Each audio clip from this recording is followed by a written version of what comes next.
a faster gateway, but he still should have chrono boosted out his probes. So Funky Drew would have listened. Haha, I'm making fun of him. He'll forgive me. But if he would have chrono boosted his probes until he had the maximum efficiency of mining economy, 2 on each mineral patch, he would have such a better economy than his opponent, or he would have the same economy as his opponent, but he would have a military edge because he got out his units faster. Yep. Now, one thing in Funky Drew's base is he has a lot of money still. He has like 300 minerals, and he's saving up for warp gates, for 2 more gateways. Yep. Yeah, because he he's does not prop building up. any. Oh, he's not building any extra probes. He's waiting to build 3 gateways for a 4 gate. Yep, he's got Now, the sneaky 4 gate coming in. Yeah. Oh gosh, how I hate it. Sorry. Something that you need to note is kind of the timing of it. It's going to help a lot in the long run, especially if you're 4 gating or doing a very aggressive strategy, to get out as many probes as fast as you can, and then just completely cut them off. Yep. Because now Funky Drew, he's like, oh shoot, I should probably make some more probes. So he starts building a couple in his Nexus. But imagine if he built those 2 probes a minute earlier. That's an extra couple hundred minerals into his bank. Yep. So that's a couple extra units. So instead of cutting probes, then making some, then cutting probes, then making some, just really build a ton of probes, cut probes, don't make them anymore. And you can see that Funky Drew kind of was really delayed on these gateways. I think that was just a concentration problem. He didn't realize how much money he had. I'm not going to really focus too much on that, because he made a lot of really big probe mistakes. However, Atonement, what he did was his chrono boost, if you look at it, is very, very low. Yes, that is actually... He chrono boosted, I think, 3 times on his probes, and then he used all the rest on Warpgate, which is a very good decision. Yep. But then he cut probes. I was so excited. I'm like, this guy's actually pretty good.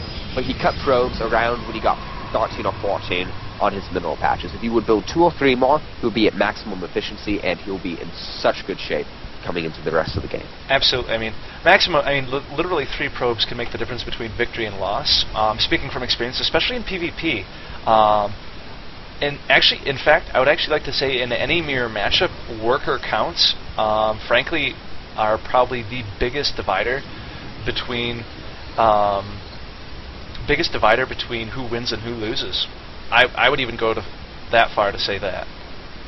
Yeah, I believe pretty much every game that we got sent, I think 10 replays, 10 or 9 replays. Yeah, all of them were worker count. Whoever had more workers won. All but one of them was, and that was because he was playing a Terran player. Yep. It was just a really funky game, and the Terran player had mules and mules. So he was behind, even though he had more probes.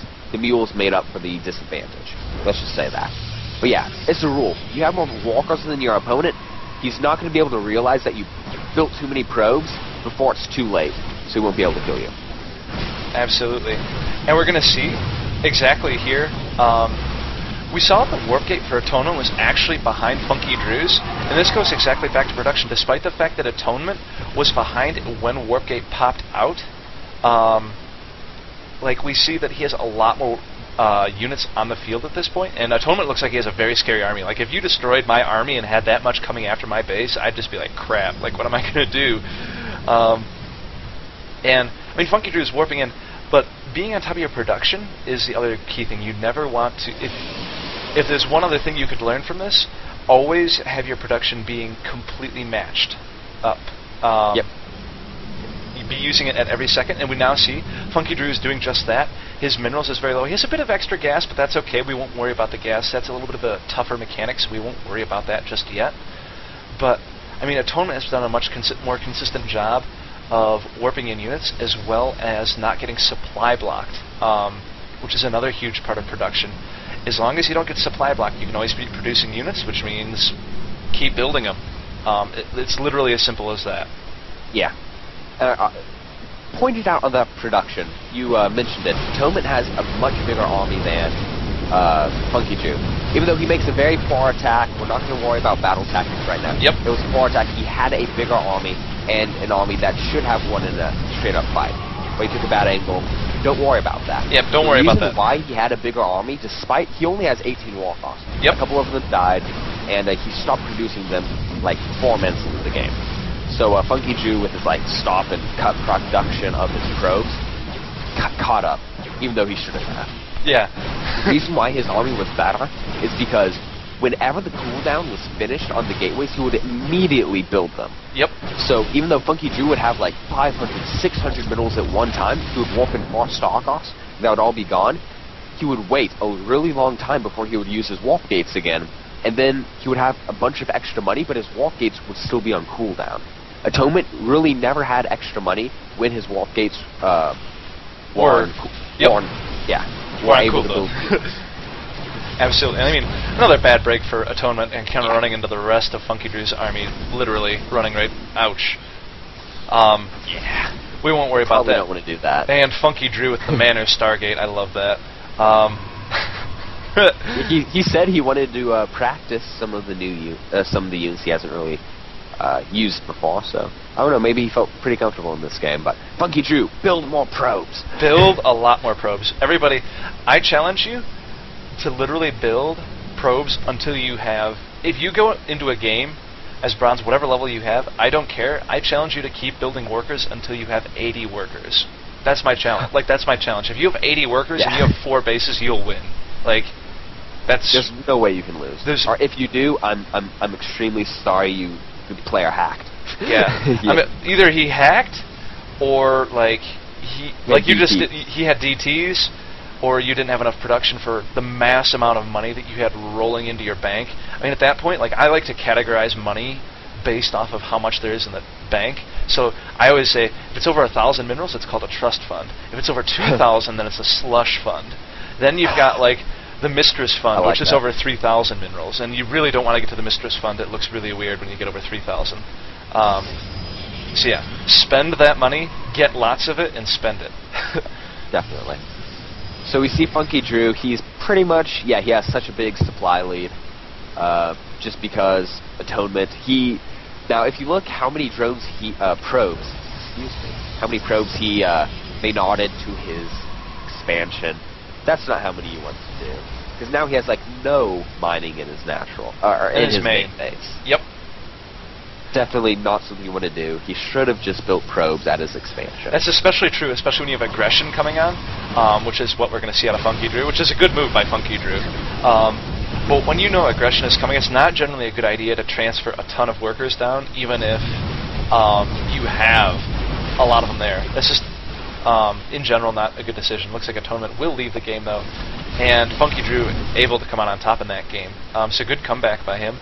And even sneaking in a third, or actually no, excuse me, a second, his non-natural second up in the top right. I love that too. Man, I love that. Playing funky. That's fine. You don't have to play standard like that. No, you don't. Like, play how you're comfortable. I really want to do that too now. I'm serious. Like, I am tempted now to try and expand to my opponent's third and just see what would happen, what they do. Like, Veritas, I mean, what would you do if you were playing at the Masters level and you're like, oh, hey, wait. He took my third. I would probably think that he's just really bad and try to kill him, but then me being a cocky, arrogant little kid, I probably would lose. I remember that. Stop focusing. I remember last time that happened, we had that 3 racks versus the 4 gate, and you're like, oh, I got you, and then you're like, oh, no. I built the next. Basically what happened was we were playing, Septil and I, we were going over builds in our build clinic on Monday, our show on Monday. And which is also at the same time, so if you want to check that out, every Monday, 9 p.m. Eastern or 8 Central. And I'm not sure what time it is on Pacific. I think that's 7? 7, yeah, I believe so. I think it's 7. But anyway, what happened was I 4-gated him, and we were trying to demonstrate how the 3 racks was really good at holding off the 4-gate. But my micro is quite a bit better than Septil's. Myself, I'm sorry. It is. My macro is probably Master's level. My micro is what I need to work on. And basically I built a Nexus in his base, so I skipped a production cycle on my 4-gate, and he attacked with his SCVs and killed all my stuff, and I lost. So don't get cocky. Go for the kill. Yeah, go for the... when in doubt, you have to remember, despite the fact that this is a game, you still got cut for the throat. You still got to go for the throat. As for what leagues we are in, Veritas is a high Masters level player. He plays as Protoss. I have been a caster for 8 months. I am currently ranked at the Platinum level, But But I he's would better. say that I'm a lot better than the high platinum because I've been steamrolling people. I took 2 seasons off from playing. I've been casting for a very long time, know a lot about the game. Frankly, I think I actually know a lot more about the game than I know how to play. So really it's about actually improving my play. So part of the reason actually why this show, I'm challenging myself to get to Masters, and I don't believe in asking anybody else to do something that I would not be willing to do, which is why this is so important to me that we are able to do this, because this is exactly what I'm going for. I started in Bronze in Season 1, and I want to be Masters. That's the way That's how it is. That's his New Year's resolution. Since I'm already High Masters, my New Year's resolution is to really hit the ladder. I don't have really much time to play, so I don't have time to get to Grandmaster rank just by the sheer amount of games I play. Hey, the summer's coming around, though. Yeah, when summer comes, I'm going to make a push for Grandmaster. I think I'll be able to make it. I've played quite a few on ladder, and I've beaten quite a few, so hopefully that comes as some encouragement to you guys that we actually do know what we're doing. And we've both been casters for quite a long time, and we both watch esports a ton, so we definitely know what's up. We definitely know what's up in the community and in the metagame. Absolutely. And we definitely know enough to teach basic stuff. I would like to note that Septiel plays random a lot as well. I play random too because I want to learn all the races, but Septiel's probably platinum or diamond in all 3 races. So he's going to be doing a lot of the Zerg and Terran analysis while I really focus on the Protoss stuff. Absolutely. So yeah, we're trying to, I mean, my challenge is to be able to be Masters in all races. That was actually my goal. I started off as Protoss, so I mean, this is a little bit of a stretch for me. I'm really working hard. Terran is probably my weakest. My Zerg play is actually quite good. Frankly, it might actually rival my Protoss play. I'd love to be able to play against myself, one as Zerg and one as Protoss, but unfortunately, see how it goes. It doesn't really work that way. If only. I know which one of me would win, so anyway, I'm going to go load up the final game. I'm bad at this map, is what he called it. Yep. And this was an amazing, actually, yeah. I think this is probably actually the best game played by Rast. And his opponent played quite well. I only saw the first 6 minutes of this game. I was like, Septiel, we gotta do this game. Yeah, I watched the entire game, and I was like, dude, you gotta watch this. Yeah. And he literally watched like the first 5 minutes. Yeah, I remember that. I was like, done. Yeah. You're just like, okay, let's do it. So very excited. Yes. Also, by the way, guys, if you would like to be a part of the show, like we are taking viewership replays, and if you want to send in your replays for questions, we'll probably be taking like bronze and silver level replays at this point. So sorry to you higher league players at this point. But if you want to be a part of the show, we'll be happy to go over your replays. Send them to septiel@yahoo.com. We'll look over those and be presenting those in the next couple of shows. So definitely present every Wednesday Bronze to Masters, and every Monday the build clinic where we go over builds. And they're going to get progressively harder into really like later in the year. Very precise timings, cutthroat. Yeah. Yeah, it's going to be like nail-biting timings, like professional player builds. What we want to do is also, I mean, part of also Bronze to Masters, but personally the other thing, I love theory crafting or creating new builds, and it pleased me nothing more than to change the metagame for StarCraft. Be able to say, I was able to come up with something new, and it was good, and people liked it, and it worked well, it looked good, it was cool, it was fun to play. Yeah. Sorry. Yeah. Hopefully we'll change the metagame. Yes. Yes. Because really, playing your own style is the most fun. That's what we really want you to do. Yes, have fun. Like, you'll see in Bronze to Masters, we're never going to say, like, 4 games, 6 pool. Yeah. We're going to say, play how you want to play, and here's how you can maximize your playing effort. But I'm in the next game. If you want to go ahead and get it started, we'll probably watch the first 10 minutes of it pretty slowly, and then we might, depending on how good the game is. I don't know how good it is afterwards. It was interesting. The last part. It was interesting, the last little bit, but I'm ready. I'm at the 5-second mark, and ready in 3, 2, 1, and go.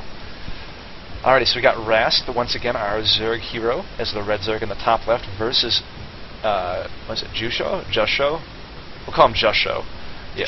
Jusho, yeah. Alright, we'll call him Jusho. This is going to be the blue Terran. He's going to be our antagonist for this story.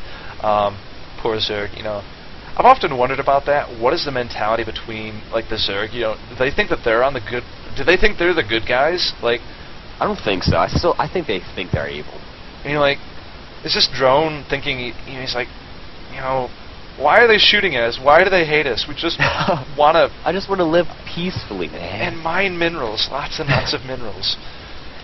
Alrighty. So that's what they're thinking. But Yeah. what we're going to see in this game, or at least from what I've seen, we're going to see some really solid play out of both these players. Some pretty good times.